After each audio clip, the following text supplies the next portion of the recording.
Medina രാത്രി ശാന്തമാണ്. അവിടെ പതുക്കെ ശ്വാസം വിട്ടുകൊണ്ട് ഈ ലോകത്തോട് വിട പറയാൻ ഒരുങ്ങുകയായിരുന്നു ഫാത്തിമ റളിയല്ലാഹു അൻഹ.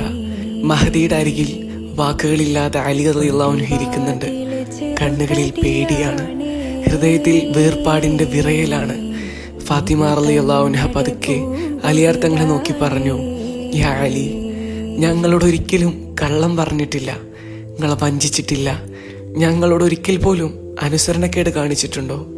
അലി റളിയല്ലാഹു അൻഹുവിന്റെ കണ്ണിൽ നിന്നും ഒരൽപ്പം കണ്ണുനീർ വീണു. ശബ്ദം തകർന്നു. അല്ലാഹുവാണേ സത്യം, നിങ്ങൾ എന്നേക്കാൾ കൂടുതൽ ശുദ്ധയും കൂടുതൽ സത്യസന്ധയുമായിരുന്നു. മഹദി വീണ്ടും പറഞ്ഞു, ഇതാണ് എൻ്റെ അവസാന ആഗ്രഹം. എൻ്റെ വഫാത്തിന് ശേഷം എന്നെ രാത്രിയിൽ ഖബറടക്കണം. അലി റളിയല്ലാഹു അൻഹു മൗനമായി തലകുനിച്ചു. വാഗ്ദാനം കണ്ണീരിലെഴുതി. അല്പസമയത്തിന് ശേഷം ഫാത്തിമ റളിയല്ലാഹു അൻഹയുടെ ശ്വാസം ശാന്തമായി. മഹദി ഈ ലോകത്ത് നിന്നും വിട പറഞ്ഞുപോയി.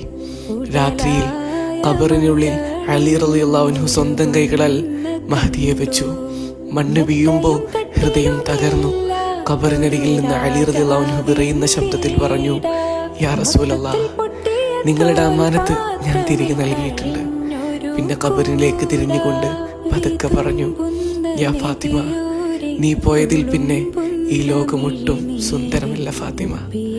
നിങ്ങൾ മറുപടി പറയില്ലെന്ന് എനിക്കറിയാം, പക്ഷേ എൻ്റെ ഹൃദയം ഇന്നും നിങ്ങളോട് സംസാരിക്കുകയാണ്. അലിയാർ തങ്ങൾ അവിടെ നിന്ന് തിരിഞ്ഞു നടന്നില്ല. കാരണം തങ്ങളുടെ ലോകം ആ മണ്ണിനടിയിലായിരുന്നു.